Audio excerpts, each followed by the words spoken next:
Hello guys, நீங்கள் பார்த்துட்டு இருக்கிறது சினிமினி விஜயபல சேனல். இந்த சேனலில் இப்போ என்ன பார்க்க போகிறோன்னு பார்த்தீங்கன்னா, நம்ம மகாராஜா படத்தில் வந்து ட்ரெய்லரோட அப்டேட்டை வந்து இப்போ வந்து படக்குள்ள வந்து லான்ச் பண்ணியிருக்காங்க. இந்த அப்டேட்டை பற்றி இந்த வீடியோ நம்ம டீட்டெயிலாக டிஸ்கஸ் பண்ணுவோம். அதுக்கு மேலே நீங்கள் இந்த சேனலுக்கு புதுசாக இருந்தால் அந்த சேனலை சப்ஸ்கிரைப் பண்ணி பெல் ஐக்கனோட கிளிக் பண்ணி வச்சுக்கோங்க. வாங்க நம்ம வீடியோக்குள்ளே போகலாம். நம்ம மகாராஜா வந்து நம்ம நித்தில் டைரக்ஷனில் நம்ம விஜய் சேதுபதி அவர்கள் வந்து லீட் ரோலில் ப்ளே பண்ணுறாங்க. இந்த படம் வந்து அவருக்கு ரொம்பவே ஸ்பெஷலான மூவி. ஏன்னா இந்த படம் வந்து அவர் 50வது படம்னால இந்த படத்துக்கு வந்து ஒரு மெனக்கிட்ட ஒரு ஆக்டிங் நடிச்சிருக்கிறதா சொல்லியிருக்காங்க. இந்த டேரக்டர் ஏற்கனவே குரங்கு பொம்மைன்னு சொல்லிட்டு ஒரு வேற லெவல் பிளாக் பஸ்டர் மூவியை கொடுத்துருக்காரு.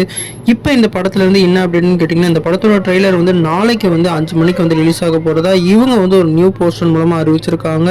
இவங்க அனுப்பின 2 போஸ்டருமே ஒரு வேற லெவல் எக்ஸ்பெக்டேஷனை கிரியேட் பண்ணியிருக்கு. குறிப்பாக இந்த படம் வந்து ஒரு ராவான சப்ஜெக்டாகவும் நம்மளோட விஜய் சேதுபதி அவரோட கெரியரில் ஒன் ஆஃப் த பெஸ்ட் மூவியாகவே நிறைய வாய்ப்பு இருக்குது. நீங்கள் இந்த அப்டேட்டை பற்றி நினைக்கிறீங்க கமெண்ட் பண்ணுங்கள். இந்த சேனலுக்கு புதுசாக இருந்தால் சப்ஸ்கிரைப் பண்ணுங்கள்.